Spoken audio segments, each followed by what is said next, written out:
Capitalismo, ahorro e trabajo duro. O feito catalán ten un primeiro moi difícil saída porque a poboación catalana non manifesta unha vontade unánime, é dicir, é unha poboación que está con lixeira maioría a favor aparentemente, por menos polo que se reflicte nas eleccións, a favor da independencia, pero non é unha maioría bafante. Entón, claro, presentar cualquier demanda de independencia en esas condicións é unha cousa que é complexa porque tamén hai un colectivo moi importante de cataláns que non son independentistas.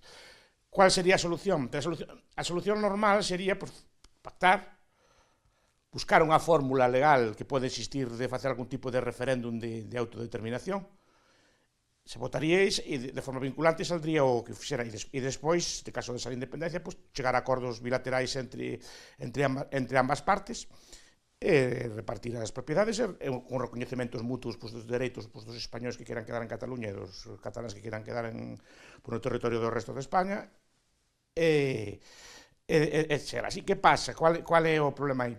Primeiro, con referéndum nestas circunstancias vai sempre ser unha cousa pelada, vai ser moi xusto, un pouquinho a favor do sí, un pouquinho a favor do non.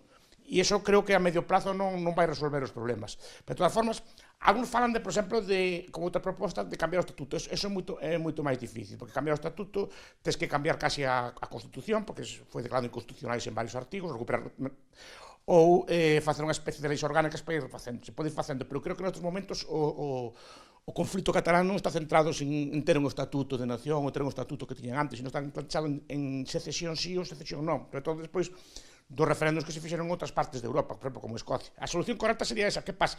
Hai que ir negociando. E despois que un problema non ten por que ter necesariamente solución, simplemente se trata de saber convivir con el.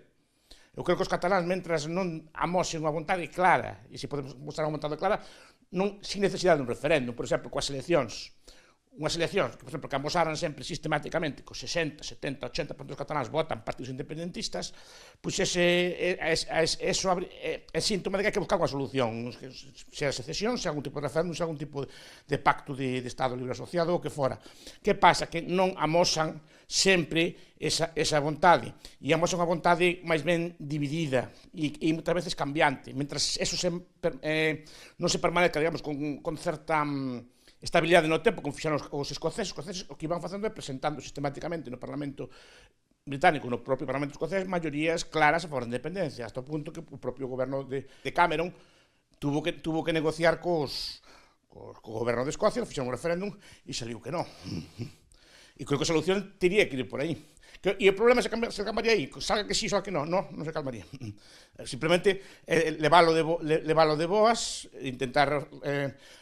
intentar chegar a acordos, intentar dialogar, porque en Escocia, en la que saliu que non, siga habendo movimento secesionistas, é dicir, non ten por que solucionarse o problema que salga unha cousa, salga outra. Creo que unha cousa que en España leva séculos discutíndose o encaixe territorial do territorio catalán, pois supoño que poderá, salvo que haya unha maioría clara, persistente, etc., supoño que terán que seguir persistindo neste problema durante moito tempo máis.